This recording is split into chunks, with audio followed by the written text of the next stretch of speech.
இந்த challenge start பண்ணப்போ புரியாத இதோட அருமை இப்போ தான் கொஞ்சம் கொஞ்சமாக புரிய ஆரம்பிச்சிருக்கு. 75 ஹார்ட் சேலஞ்சில் இன்னைக்கு டே 6. எப்பவும் போல இல்லாமல் இன்னைக்கு கொஞ்சம் சீக்கிரமாகவே கிளம்பி ஜிம்முக்கு போயாச்சு. அண்ட் ஜிம்முக்கு போன கையோட வெயிட் செக் பண்ணி பார்த்தப்போ இன்றைக்கும் நல்ல ப்ராக்ரஸ் தெரியுது. அண்ட் வழக்கமாக பண்ணுற வாக்கிங், ஒர்க் அவுட்டு, டயட்டு, தண்ணி குடிக்கிறதுன்னு எல்லாத்தையும் ப்ராப்பராக பண்ணாலும் இன்றைக்கி பேச வேண்டிய முக்கியமான டாப்பிக்கே இவன் தான்.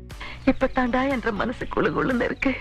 உண்மையாக சொல்லணுன்னா எனக்கு இந்த சேலஞ்ச் ஸ்டார்ட் பண்ணப்போ ரொம்ப கஷ்டமாக இருந்த ஒரு சேலஞ்சுனா அது இந்த புக் படிக்கிறது தான். ஏன்னா எப்பயாவது 1-2 பேஜஸ் புக் படிப்பேனே தவிர கண்டினியூஸாக ஒரே நாளில் 10 பேஜ் நான் படித்ததே கிடையாது. பட் இந்த சேலஞ்ச் ஸ்டார்ட் பண்ணதுக்கு அப்புறம் தான் நான் கண்டினியூஸாக ஒரு நாளைக்கு 10 பேஜ் படிக்க ஆரம்பித்தேன். பட் சீரியஸாக சொல்கிறேன், இப்போ யாராவது வந்து உனக்கு இந்த சேலஞ்சில் எதில் ரொம்ப பிடிச்சதுன்னு கேட்டாங்கன்னா நான் இந்த புக்கு படிக்கிறது தான் சொல்லுவேன். ஏன்னா நான் என்னோட ஃபிசிக்கல் அப்பியரன்ஸ் சேஞ்ச் பண்ண மட்டும்தான் இந்த சேலஞ்ச் ஸ்டார்ட் பண்ணேன். பட் இந்த புக்கு படிக்கிறது என்னை மென்டலி ஒரு பெட்டரான பர்சனாக சேஞ்ச் பண்ணிட்டு இருக்கிறத என்னாலே ஃபீல் பண்ண முடியுது.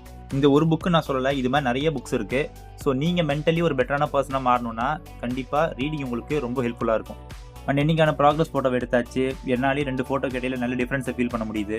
அண்ட் என்னோட கண்டென்ட் உங்களுக்கு பிடிச்சிருந்தா மறக்காமல் ஃபாலோ பண்ணுங்கள். அப்போ தான் நம்ம இன்னும் க்ரோ ஆக முடியும். Stay together, grow together. நாளைக்கு பார்க்கலாம்.